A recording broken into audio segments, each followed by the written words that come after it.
sebagai seorang profesional yang meneliti data-data ini, saya bisa dengan sungguh-sungguh dan serius menyampaikan kemenangan sudah di mana.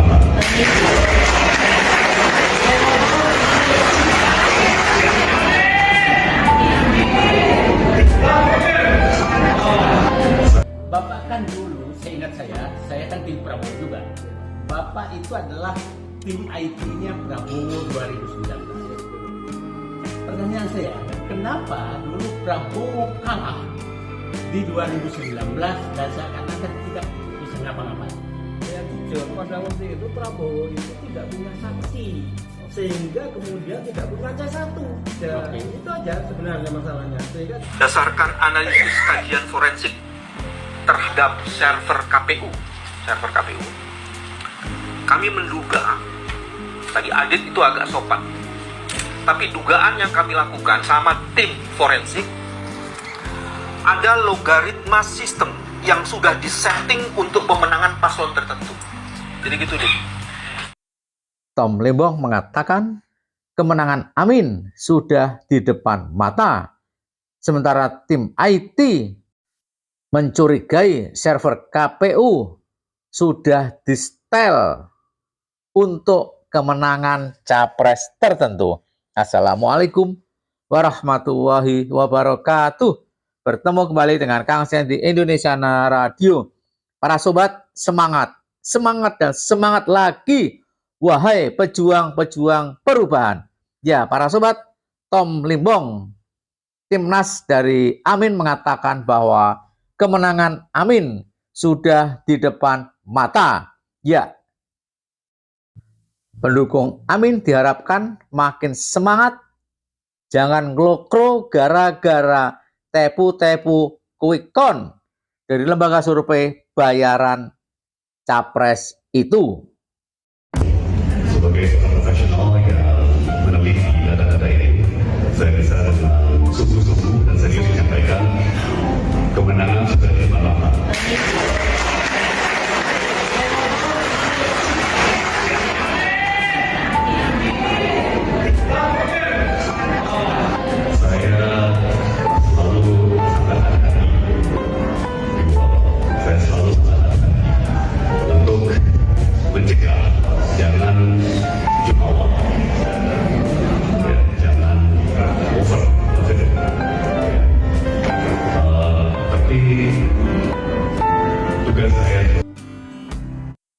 Para sobat, Pak Tom Limbong ini orang yang sangat hati-hati, teliti, tidak mungkin berani membuat statement kemenangan Amin sudah di depan mata.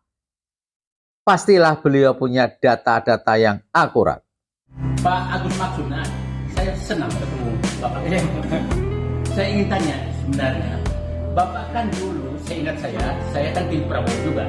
Bapak itu adalah tim IT-nya Prabowo 2019. Pertanyaan saya, kenapa dulu Prabowo kalah di 2019 dan seakan-akan tidak bisa ngapa-ngapain? Ya benar para sobat, kita masih ingat Pak Agus Maksum ini sering wirawiri di televisi, bahkan wirawiri di berbagai kesempatan ketika membicarakan kecurangan di Pilpres 2019. Ya, Pak Agus Maksum ini adalah tim dari IT Prabowo Subianto. Tentu sangat paham mengapa ketika itu Prabowo dianggap kalah. Dan sekarang menjadi tim IT Anies Baswedan, insya Allah akan bisa membuktikan kecurangan-kecurangan yang dilakukan oleh capres sebelah. ya jujur, pada waktu itu Prabowo itu tidak punya saksi, sehingga kemudian tidak berkaca satu. Ya, itu aja sebenarnya masalahnya. Sehingga tidak punya rekap suara. Nah, apakah itu menyebabkan Jokowi pada saat itu bisa, KPU bersama Jokowi bisa membuat angka semaunya? Iya betul, ya kan. Para sobat, modus operandi kecurangan di Pilpres 2019 sepertinya mau diulangi lagi. Modus operandinya bahkan lebih canggih di Pilpres 2024. Ya, kita sama-sama tahu di Pilpres 2019 pasti Jokowi yang menang, Prabowo kalah, dan ketika itu diindikasikan ada kecurangan yang luar biasa hebatnya.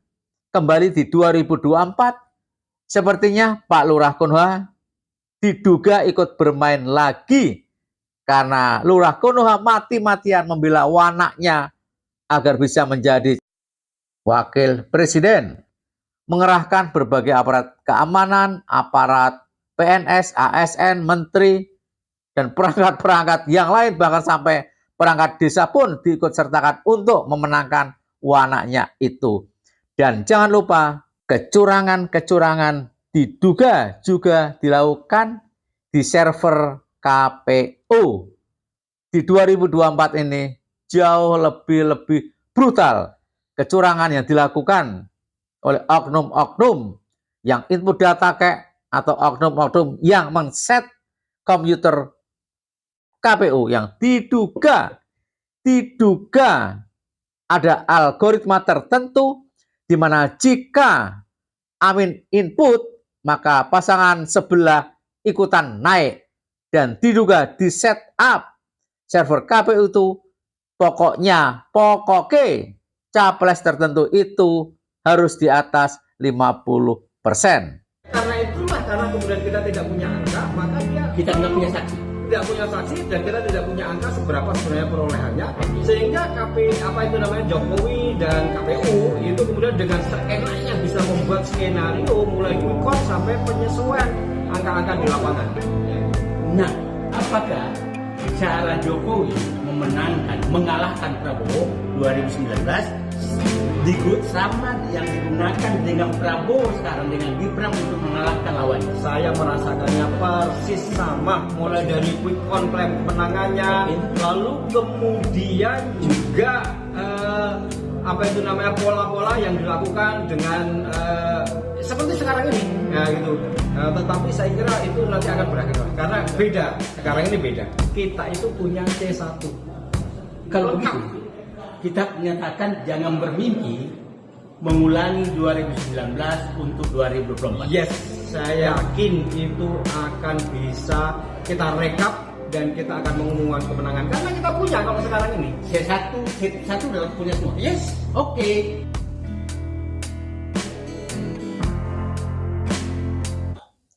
Ayo pejuang perubahan, wahai anak Abah, tetap optimis.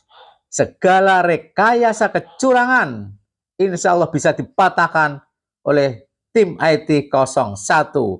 Karena tim IT 01 lengkap formulir C1-nya, lengkap data-data di setiap TPS di seluruh Indonesia.